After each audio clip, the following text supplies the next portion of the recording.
ಕರ್ನಾಟಕ ರಕ್ಷಣಾ ವೇದಿಕೆ ಹೋರಾಟಕ್ಕೆ, ಕರ್ನಾಟಕ ರಕ್ಷಣಾ ವೇದಿಕೆ ಹೋರಾಟಕ್ಕೆ.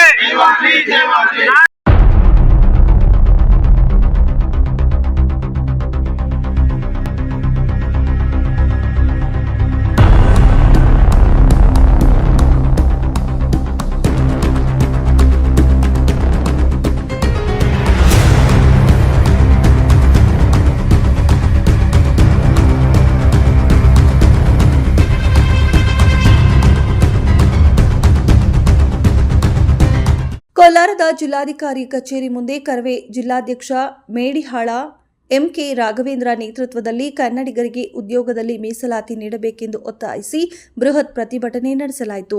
ಕರ್ನಾಟಕ ನೆಲದಲ್ಲಿ ಕನ್ನಡಿಗರಿಗೆ ಉದ್ಯೋಗ ಮೀಸಲಾತಿ ನೀಡಬೇಕು. ರಾಜ್ಯದ ಎಲ್ಲಾ ಜನಪ್ರತಿನಿಧಿಗಳು ಒಂದಾಗಿ ಕೈಗಾರಿಕಾ ಉದ್ಯೋಗ ಸ್ಥಾಯಿ ಆದೇಶ ಕಾಯ್ದೆ 1946ರ ಅನ್ವಯ ರಾಜ್ಯ ಸರ್ಕಾರ ಬಲಿಷ್ಠವಾದ ಕಾನೂನು ರೂಪಿಸಿ ಕನ್ನಡಿಗರಿಗೆ ಉದ್ಯೋಗ ಮೀಸಲಾತಿ ಒದಗಿಸಬೇಕು ಮತ್ತು ಎಲ್ಲಾ ಖಾಸಗಿ ಸಂಸ್ಥೆಗಳಲ್ಲಿ ಸಿ ಮತ್ತು ಡಿ ದರ್ಜೆಯ 100% ಹುದ್ದೆಗಳು ಕನ್ನಡಿಗರಿಗೆ ಮೀಸಲಿಡಬೇಕು. ಜೊತೆಗೆ ಖಾಸಗಿ ಸಂಸ್ಥೆಗಳಲ್ಲಿ 100% ಹುದ್ದೆಗಳನ್ನು ಕನ್ನಡಿಗರಿಗೆ ಮೀಸಲಿಟ್ಟು ಕರ್ನಾಟಕದಲ್ಲಿ ಪ್ರತಿಯೊಬ್ಬ ಕನ್ನಡಿಗನಿಗೂ ಉದ್ಯೋಗ ಸಿಗಬೇಕೆಂದು ಒತ್ತಾಯಿಸಿ ಪ್ರತಿಭಟನೆ ಮಾಡಲಾಯಿತು.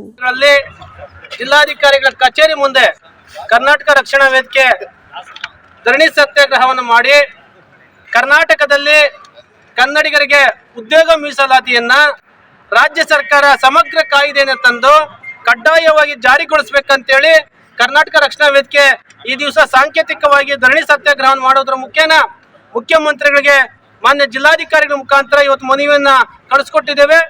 ನಿರಂತರವಾಗಿ ಕರ್ನಾಟಕ ರಕ್ಷಣಾ ವೇದಿಕೆ ಸತತ 26 ವರ್ಷಗಳಿಂದ ಕರವೇ ಉದಯ ಆಗಲಿಂದ ಸಹ ಕರ್ನಾಟಕ ರಕ್ಷಣಾ ವೇದಿಕೆ ಹಂತವಾಗಿ ಡಾಕ್ಟರ್ ಸರೋಜಿನಿ ಮಹಿಷಿ ವರದಿ ಜಾರಿಗೊಳಿಸಬೇಕಂತೇಳಿ ಬಹಳ ದೊಡ್ಡ ಹೋರಾಟವನ್ನ ನಾವು ಮಾಡ್ಕೊಂಡು ಬಂದಿದ್ದೇವೆ.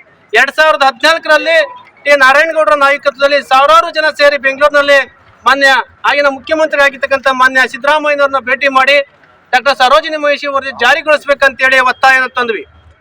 ಆಗ ಆ ಸರೋಜಿನಿ ಮಹಿಷಿ ವರದಿಯಲ್ಲಿ ಇರ್ತಕ್ಕಂಥ 58 ಅಂಶಗಳ ಪೈಕಿ 45 ಅಂಶಗಳನ್ನು ಮಾತ್ರ ರಾಜ್ಯ ಸರ್ಕಾರ ಕ್ರಮ ವಹಿಸಿದೆ. ಆದರೆ ಉಳಿದ ಅಂಶಗಳನ್ನ ಕೈ ಬಿಟ್ಟಿರ್ತಕ್ಕಂಥ ಕಾರಣದಿಂದಾಗಿ ಇವತ್ತು ಕರ್ನಾಟಕದಲ್ಲಿ ವಲಸಿಗರ ಹಾವಳಿ ಹೆಚ್ಚಾಗ್ತಾ ಇದೆ. ನಮ್ಮ ಕನ್ನಡ ಮಕ್ಕಳಿಗೆ ಇಲ್ಲಿ ಉದ್ಯೋಗ ಸಿಗ್ತಾ ಇಲ್ಲ. ಉದ್ಯೋಗ ಸಿಕ್ಕರೂ ಸಹ ಸಿ ಮತ್ತು ಡಿ ನೌಕರಿಗಳಿಗೆ ಮಾತ್ರ ಉದ್ಯೋಗ ಕೊಡ್ತಾರೆ. ಎ ಮತ್ತು ಬಿ ನಲ್ಲಿ ಕ್ಯಾಟಗರಿಯಲ್ಲಿ ಬರ್ತಕ್ಕಂಥ ಉದ್ಯೋಗಗಳು ಉತ್ತರ ಭಾರತ ವಲಸಿಗರ ಹಾವಳಿ ಜಾಸ್ತಿ ಆಗ್ತಾ ಇದೆ. ಮಾನವ ಸಂಪನ್ಮೂಲ ಅಧಿಕಾರಿಗಳು ಸಹ ಹೆಚ್ಚಾಗಿ ಉತ್ತರ ಭಾರತದವರು ಇದ್ದಾರೆ. ಹಾಗಾಗಿ ಎಲ್ಲ ಸಹ ಎ ಮತ್ತು ಬಿ ಕ್ಯಾಟಗರಿಯಲ್ಲಿ 85%, ಸಿ ಮತ್ತು ಡಿ ಕ್ಯಾಟಗರಿಯಲ್ಲಿ 100% ಉದ್ಯೋಗಗಳು ಅದು ಖಾಸಗಿ ಕೈಗಾರಿಕೆಗಳಾಗಿರ್ಬೋದು ಅಥವಾ ಕೇಂದ್ರ ಸರ್ಕಾರದ ವ್ಯಾಪ್ತಿಗೆ ಬರ್ತಕ್ಕಂಥದ್ದಾಗಿರ್ಬೋದು ಅಥವಾ ರಾಜ್ಯ ಸರ್ಕಾರದ ವ್ಯಾಪ್ತಿಗೆ ಬರ್ತಕ್ಕಂಥ ಖಾಸಗಿ ಕಂಪ್ನಿಗಳಾಗಿರ್ಬೋದು, ಯಾವುದೇ ಕಂಪ್ನಿಗಳು ಸಹ ಕನ್ನಡಿಗರದೇ ಉದ್ಯೋಗವನ್ನ ಕೊಡಲೇಬೇಕಾಗುತ್ತೆ, ಕೊಡಲು ಅವಕಾಶ ಕೊಟ್ಟಿದೆ. ಹಾಗಾಗಿ ಕನ್ನಡದ ಬಗ್ಗೆ ಅಪಾರವಾದಂಥ ಗೌರವ ಇಟ್ಟಿರ್ತಕ್ಕಂಥ ಮಾನ್ಯ ಮುಖ್ಯಮಂತ್ರಿ ಸಿದ್ದರಾಮಯ್ಯನವರು ಆದಷ್ಟು ಬೇಗ ಕನ್ನಡಿಗರ ಉದ್ಯೋಗ ಮೀಸಲಾತಿನ ಜಾರಿಗೊಳಿಸಲೇಬೇಕು. ಇಲ್ಲ ಅಂದ್ರೆ ಕಳೆದ ಡಿಸೆಂಬರ್ 27ರಂದು ಏನು ಹೋರಾಟ ಆಯಿತು ನಾಮಫಲಕಗಳ ವಿಚಾರವಾಗಿ, ಆ ಹೋರಾಟಕ್ಕೆ ಈಗಾಗಲೇ ನಾರಾಯಣಗೌಡರು ಕರೆ ಕೊಟ್ಟಿದ್ದಾರೆ. ನಾವೆಲ್ಲರೂ ಸಹ ಸಜ್ಜಾಗ್ತಾ ಇದೀವಿ. ಆ ನಿಟ್ಟಿನಲ್ಲಿ ಕನ್ನಡಿಗರಿಗೆ ಉದ್ಯೋಗ ಸಿಗ್ಲಿಲ್ಲ ಅಂದ್ರೆ, ಯಾಕಂದ್ರೆ ಇವತ್ತು ಬೆಂಗಳೂರಲ್ಲಿ ಕನ್ನಡಿಗರ ಸಂಖ್ಯೆ ಕಡಿಮೆ ಆಗಿರ್ಬೋದು, ಇನ್ನು ಕೆಲವೇ ದಿನಗಳಲ್ಲಿ ನಮ್ಮ ಕೋಲಾರದಲ್ಲೂ ಸಹ ಕನ್ನಡಿಗರು ಅಲ್ಪಸಂಖ್ಯಾತರಾಗ್ತಕ್ಕಂಥದ್ದು ಕಾಣ್ತಾ ಇದೀವಿ. ಯಾಕಂದ್ರೆ ಇವತ್ತು ನಮ್ಮ ಕೈಗಾರಿಕೆಗಳಲ್ಲಿ ಉತ್ತರ ಭಾರತದವರೇ ಜಾಸ್ತಿ ತುಂಬಿದ್ದಾರೆ. ನಮ್ಮ ಇಲ್ಲಿರ್ತಕ್ಕಂಥ ಸ್ಥಳೀಯರಿಗೆ ಉದ್ಯೋಗ ಸಿಗ್ತಾ ಇಲ್ಲ. ಇಲ್ಲಿಂದೂ ಸಹ ಮೊನ್ನೆ ಜಿಲ್ಲಾಧಿಕಾರಿಗಳು ಮೊನ್ನೆ AC ಅವರು ಬಂದಿದ್ದು ಅವ್ರ ಗಮನಕ್ಕೂ ತಂದಿದ್ದೀವಿ.